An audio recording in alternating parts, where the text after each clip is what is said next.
Londres, 18 de junio de 1982. El amanecer todavía no había ganado la batalla contra la niebla del Támesis cuando un cartero, cruzando por casualidad hacia el puente de Blackfriars, levantó la vista y vio algo que su cerebro tardó unos segundos en aceptar. Bajo el andamiaje que colgaba de aquel puente victoriano, mecido apenas por la corriente, pendía el cuerpo de un hombre trajeado, un hombre con los zapatos todavía brillantes. No era un vagabundo, no era un suicida cualquiera, era, ni más ni menos, el banquero más poderoso de Italia. Se llamaba Roberto Calvi, y la prensa, con esa mezcla de reverencia y sarcasmo que solo los italianos dominan, lo había bautizado con un apodo que ahora, colgando bajo un puente extranjero, sonaba a profecía cumplida: Il Banchiere di Dio, el banquero de Dios. ¿Cómo termina el hombre que manejaba el dinero de la Iglesia Católica colgado de un andamio a 1500 kilómetros de su casa, con los bolsillos llenos de ladrillos? Porque eso fue lo primero que desconcertó a los detectives de Scotland Yard.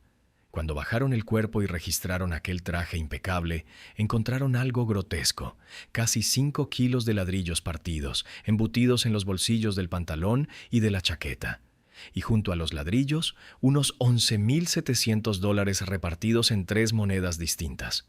Dinero en efectivo, escombros, un cinturón de piedra para un hombre que, según la primera versión oficial, se había quitado la vida por su propia mano. Detente un momento y hazte la pregunta que se hicieron millones de personas aquella semana. Un hombre que decide suicidarse se molesta en llenarse los bolsillos de ladrillos. Trepa por un andamio resbaladizo sobre el agua en plena noche, a los 62 años, para ahorcarse en el lugar más incómodo de toda la ciudad. El primer veredicto fue suicidio. El segundo, años después, apuntó al asesinato. Se acusó a 5 personas, entre ellas a una figura de peso de la mafia, y todas, absolutamente todas, fueron absueltas. Hasta hoy, más de 4 décadas más tarde, nadie ha sido condenado. El caso Calvi sigue abierto, como una herida que la historia se niega a cerrar. Pero para entender por qué aquel cuerpo apareció bajo el puente de Blackfriars, hay que retroceder. Hay que hablar de un banco, y no de un banco cualquiera. El Banco Ambrosiano había nacido en Milán en 1896, con una vocación singular: ofrecer a los católicos una alternativa a la banca laica, un lugar donde el dinero y la fe pudieran convivir bajo el mismo techo. Durante casi un siglo cumplió su promesa. Y para los años 70 se había convertido en el banco privado más grande de Italia. ¿Y quién era su accionista más importante, el socio silencioso que movía los hilos desde las sombras? Ni un magnate, ni un fondo, ni un gobierno. Era el propio Vaticano. Más concretamente, esa institución de nombre modesto y reputación turbia que el mundo conoce como el Banco Vaticano, el Instituto per le Opere di Religione, el Instituto para las Obras de Religión, el IOR. Aquí conviene detenerse porque el IOR no es un banco como los demás. Sus cajeros automáticos ofrecen instrucciones en latín. Los sacerdotes entran por una puerta privada, y durante décadas operó dentro de las murallas de un Estado soberano, el más pequeño del planeta, completamente fuera del alcance de los reguladores italianos. Ningún inspector podía cruzar la frontera, ninguna ley extranjera lo alcanzaba. Un banco blindado por la teología y protegido por la geografía. ¿Te imaginas lo que atrae una fortaleza así? La opacidad no es neutral. La opacidad llama. Y con los años, a Lior empezó a llegar exactamente el tipo de dinero que la sombra siempre termina atrayendo. Cuando el Banco Ambrosiano se derrumbó, aquel verano de 1982, faltaban de las cuentas $1,300 millones, evaporados, perdidos en un laberinto de sociedades fantasma repartidas por Panamá y las Bahamas. Y en el centro exacto de ese laberinto, sosteniéndolo con cartas y garantías. Toda gran estafa necesita un puente entre 2 mundos que jamás deberían tocarse, entre el dinero santo y el dinero sucio. Y ese puente, en esta historia, tuvo primero un nombre siciliano: Michele Sindona. Sindona era un financiero de Sicilia, con un talento peculiar para caer bien a todo el mundo, y a todos los mundos a la vez. Mantenía relaciones con la mafia y, según se documentó después, también con la CIA. Un hombre que sabía moverse igual en un salón del Vaticano que en una trastienda de Palermo. Fue él quien, en aquella década turbulenta, presentó a Roberto Calvi a un personaje que se convertiría en la pieza central de todo el escándalo, un arzobispo. Pero no un arzobispo cualquiera. Paul Marcinkus era estadounidense, corpulento, de trato directo, con esa mezcla de campechanía y frialdad que desarma a los ingenuos. Presidía el Banco Vaticano. Y aquí llega el primer detalle que debería haber encendido todas las alarmas. Marcinkus no tenía formación bancaria. Ninguna. Nada. Un hombre sin la menor preparación financiera al frente de una de las instituciones económicas más opacas del planeta. ¿Y qué hace un arzobispo sin idea de banca cuando lo rodean lobos que sí saben contar?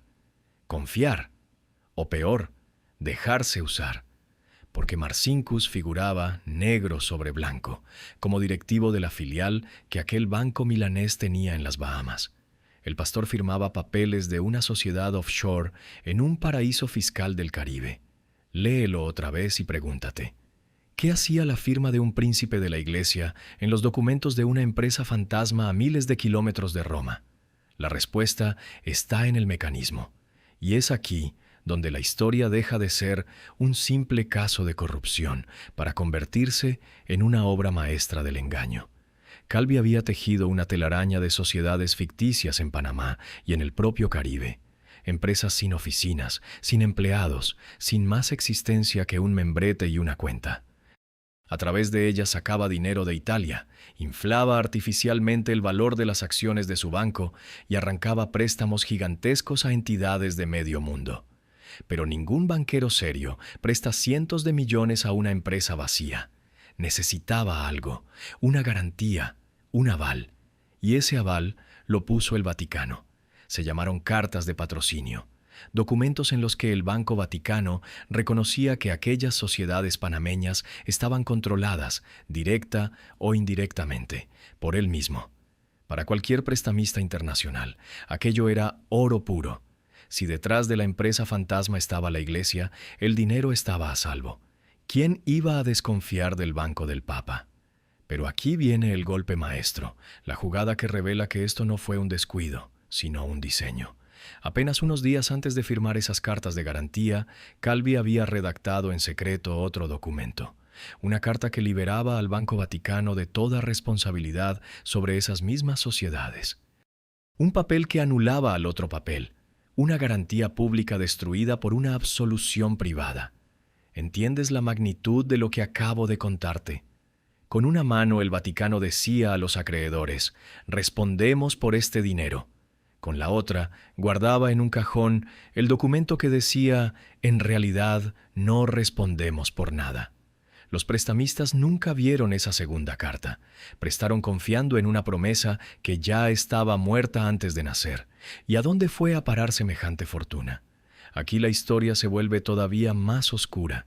Parte de aquel dinero regó a partidos políticos italianos. Otra parte, según las investigaciones, viajó hasta la dictadura de Somoza en Nicaragua y también, paradoja de paradojas, hasta sus enemigos sandinistas.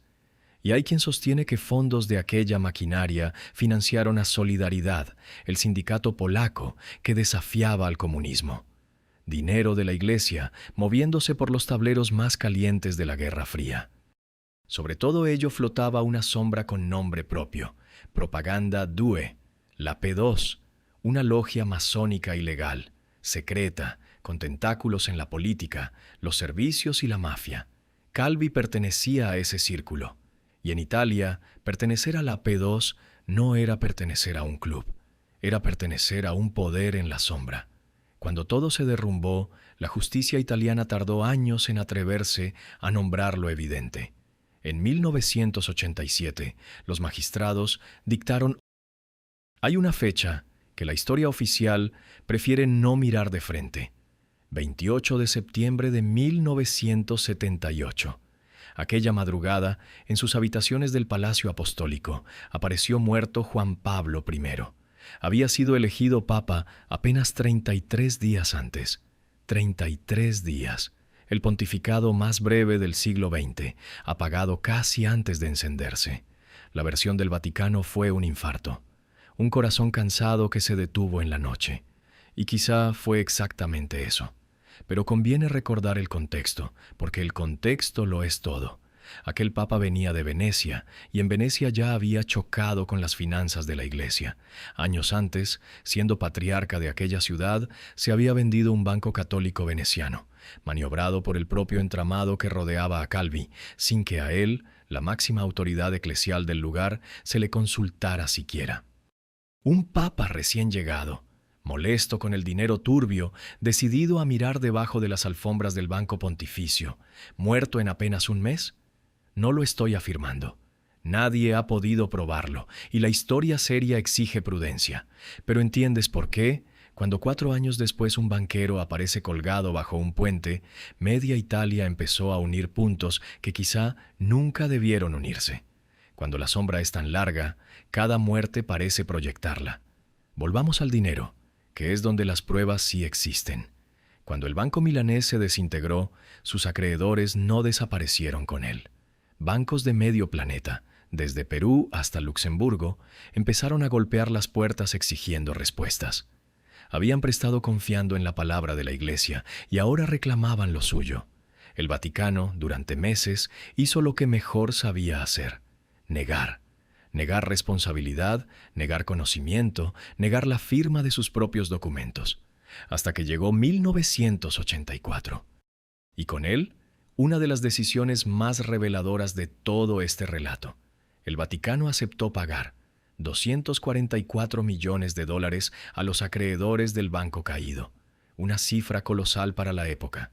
Pero fíjate en cómo lo formuló, porque en esas palabras está la clave de todo. El pago se hacía en reconocimiento de una implicación moral. Implicación moral, no legal, no una admisión de culpa, solo moral. ¿Puede haber una frase más resbaladiza? Los abogados vaticanos insistieron durante años en que aquello no significaba aceptar responsabilidad jurídica alguna. Pero pregúntate lo obvio: ¿por qué paga 244 millones quien no ha hecho nada malo? ¿Quién entrega semejante fortuna por una simple implicación moral? Los investigadores de 3 continentes lo interpretaron de una sola manera. El Banco de Dios sabía perfectamente lo que Calvi había estado haciendo. Aquel pago pasó a la historia como una de las confesiones de culpa más caras, jamás disfrazadas de gesto de buena voluntad.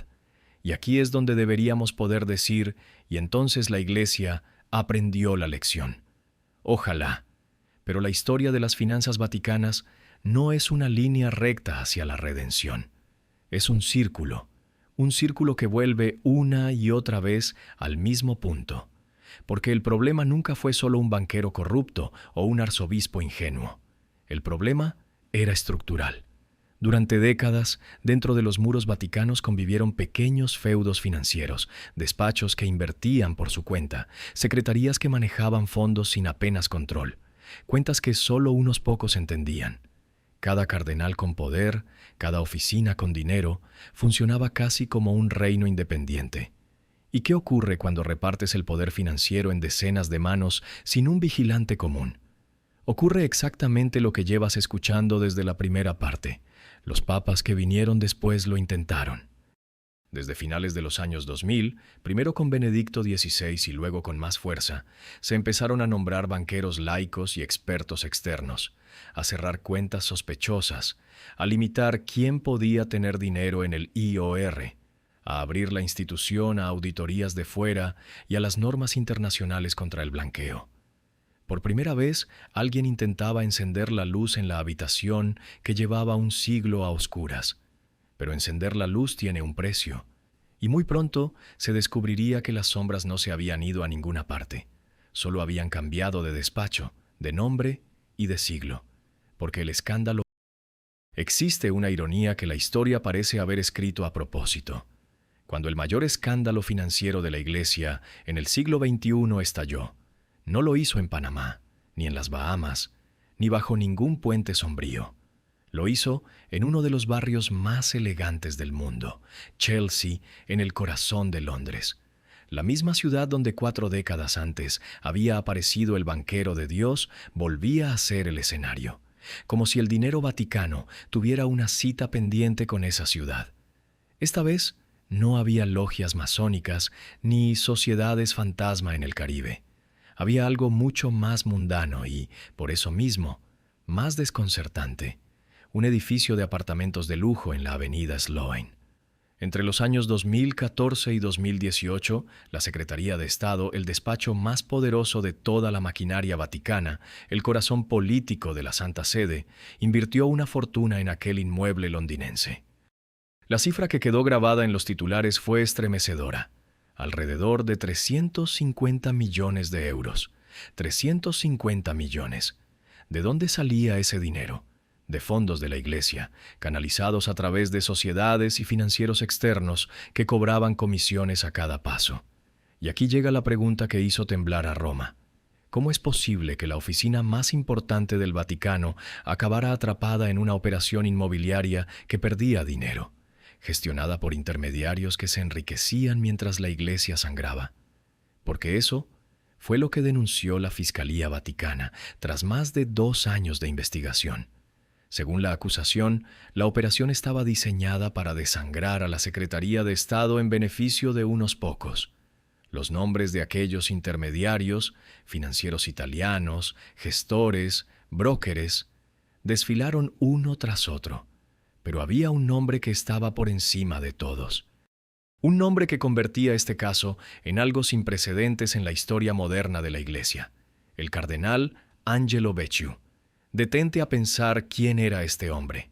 Becciu había ocupado el cargo de sustituto, el jefe de gabinete de la Secretaría de Estado. Tradicionalmente, el tercer puesto más poderoso de toda la Iglesia católica. Un hombre que había susurrado al oído de los papas. Un cardenal al que muchos llegaron a mencionar como posible candidato al trono de Pedro. Y ahora, ese mismo hombre iba a sentarse en el banquillo de los acusados. Por primera vez en la era moderna, un príncipe de la Iglesia, con la púrpura cardenalicia, sería juzgado por un tribunal penal. ¿Y quién se atrevió a permitir semejante cosa? Aquí es donde Francisco entra de lleno en nuestra historia, porque un juicio así no ocurre sin la voluntad expresa del Papa. En septiembre de 2020, apenas asomaron las primeras acusaciones, Francisco actuó con una dureza que sorprendió al mundo. Obligó a Becciu a renunciar a su alto cargo y a los derechos que le correspondían como cardenal. Le arrancó, en la práctica, los privilegios de su rango sin necesidad siquiera de esperar a una sentencia. ¿Era esto justicia por fin? ¿O era Francisco jugándose su propia reputación? Ambas cosas. Porque aquel juicio no ponía a prueba únicamente a Becciu. Ponía a prueba toda la reforma financiera que el Papa argentino había convertido en una de las banderas de su pontificado. Si el tribunal fracasaba, si aquello quedaba en nada, el mensaje al mundo sería demoledor. En el Vaticano, los poderosos siguen siendo intocables. El proceso fue largo, tenso, lleno de giros. Junto a Becciu se sentaron otros 9 acusados. Entre las escenas más insólitas apareció una figura casi novelesca. Una mujer contratada como supuesta consultora de seguridad, señalada por recibir cientos de miles de euros de la Secretaría. Dinero que, según la acusación, estaba destinado a obras de caridad y que en cambio habría acabado en artículos de lujo y viajes. Ella lo negó todo. Becciu lo negó todo. Se declaró, palabra por palabra, víctima de una conspiración. Pero en diciembre de 2023 llegó el veredicto. Y fue histórico. El Tribunal de la Ciudad del Vaticano condenó al cardenal Becciu a 5 años y medio de prisión, hallándolo culpable de malversación y fraude. El clérigo de más alto rango, jamás sentenciado por delitos financieros en la historia de la Santa Sede. Parecía el final. Parecía que por fin la luz había ganado a la sombra. Pero la reforma de Francisco quedó a medias, interrumpida por el final de su propio pontificado. La verdadera pregunta seguía en el aire, esperando a un hombre nuevo. Bastaba con castigar a un culpable. El hombre nuevo se llama León XIV, y para entender por qué su decisión de este agosto importa tanto, hay que fijarse en algo que casi nadie notó, porque el gran gesto de León no fue un discurso encendido contra la corrupción, ni una condena espectacular, ni un cardenal esposado ante las cámaras. Fue algo mucho más callado, y precisamente por eso, mucho más profundo. El 11 de agosto de 2026, sin estridencias, León XIV nombró a 8 nuevos miembros del Consejo para la Economía. ¿Un simple trámite administrativo? Eso podría parecer a primera vista, pero recuerda todo lo que has escuchado hasta aquí y comprenderás que este movimiento apunta al corazón mismo del problema que arrastra la Iglesia desde hace un siglo. ¿Qué es ese consejo y por qué su composición lo cambia todo? Es el órgano que vigila las estructuras y actividades financieras y administrativas de la Curia Romana y de las instituciones ligadas a la Santa Sede. Es el vigilante, el que aprueba los presupuestos, el que revisa las cuentas consolidadas, el que las pone después sobre la mesa del propio Papa. Dicho de otro modo, es exactamente el guardián que no existía en los tiempos de aquel banquero colgado bajo el puente, en los años de los feudos financieros incontrolados, en la época en que cada despacho invertía por su cuenta sin que nadie mirara por encima del hombro. Y aquí está el detalle que lo cambia todo. De esos 8 nuevos miembros, 4 son laicos. 4 personas que no visten sotana. Expertos escogidos entre distintas nacionalidades, sentados con voz y voto en el mismo órgano que durante generaciones. Fue un asunto exclusivo de clérigos. ¿Comprendes la magnitud silenciosa de esa cifra? Durante siglos, el dinero de la Iglesia fue un secreto guardado entre hombres de fe, blindado por la teología y protegido por las murallas de un Estado soberano. Nadie de fuera podía mirar. Y esa oscuridad, como ya vimos, no fue nunca inocente. Fue la grieta por la que se colaron Sindona, Calvi, las cartas secretas, el edificio de Chelsea. Sentar a laicos en el Consejo de Vigilancia significa, en la práctica, abrir por fin una ventana en la habitación que llevaba 100 años cerrada con llave. La estructura de este consejo, además, está pensada con un equilibrio deliberado. Por un lado, cardenales y obispos. Por el otro, expertos laicos elegidos por su competencia. Los hombres de fe y los hombres de números, obligados a sentarse en la misma mesa y a rendirse cuentas mutuamente. Cada uno de estos miembros es nombrado por el Papa para un mandato de 5 años. 5 años de vigilancia. 5 años de luz encendida. Pero seamos honestos, porque esta historia no admite finales ingenuos. ¿Basta con nombrar a 8 personas para curar una herida de un siglo? ¿Ha terminado de verdad la larga sombra que empezó a proyectarse aquella madrugada de 1982 sobre el Támesis? La respuesta sincera es: todavía no lo sabemos. Los papas anteriores también lo intentaron. Benedicto abrió la puerta. Francisco llevó a un cardenal ante los jueces por primera vez en la historia moderna. Y sin embargo, cada vez que alguien creyó haber cerrado el círculo volvió a abrirse en otro despacho, con otros nombres, en otro siglo. La corrupción financiera, en el Vaticano como en cualquier lugar del mundo, no muere con un solo golpe. Se transforma, espera, cambia de rostro. Por eso el verdadero significado de lo que ha hecho León XIV no está en el gesto de un día, sino en la dirección que marca. No perseguir a un culpable, sino rediseñar el sistema para que el culpable ya no pueda esconderse. No apagar un incendio, sino instalar por fin detectores de humo en cada rincón del palacio. Es la diferencia entre castigar el pasado y blindar el futuro. Y quizá esa sea la lección más honda de toda esta historia, que el dinero, incluso el dinero que se recauda en nombre de Dios, no se santifica solo por el lugar donde se guarda, que la fe sin transparencia es una puerta abierta a la tentación, y que la única forma de proteger lo sagrado es, paradójicamente, dejar que la luz profana entre a mirarlo todo. El banquero bajo el puente, el arzobispo jugando al golf en Arizona, el cardenal condenado a 5 años y medio, y ahora 4 laicos sentados donde antes solo había silencio y púrpura. 4 décadas de historia resumidas en una sola pregunta que seguimos, todos esperando responder. ¿Logrará por fin esta iglesia limpiar del todo